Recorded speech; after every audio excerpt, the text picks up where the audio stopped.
White হাউজে বন্দুকধারী হামলা চালিয়েছে। গতকাল রাতে প্রেসিডেন্ট ডোনাল্ড ট্রাম্পের আহ্বানে করসপন্ডেন্স অ্যাসোসিয়েশন ডিনারে বন্দুকধারী হামলা চালিয়েছে। জীবন বাঁচাতে প্রেসিডেন্ট ডোনাল্ড ট্রাম্প এবং ফার্স্ট লেডি মেলানিয়া টেবিলের নিচে আশ্রয় নেয়। সিকিউরিটি ফোর্স নিরাপদে তাদেরকে সরিয়ে নেয়।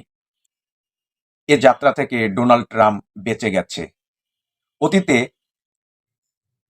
Abraham Lincoln, John F Kennedy, Johnson সহ বেশ কয়েকজন মার্কিন প্রেসিডেন্ট আততায়ীর গুলিতে নিহত হয়েছে।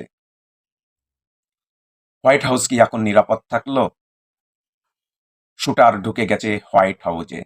যুদ্ধের ফ্রন্ট অনেকগুলি খুলে বসে আছে মার্কিন প্রেসিডেন্ট ডোনাল্ড ট্রাম্প। নিরাপত্তা কোথায় থাকলো আমেরিকার এখন?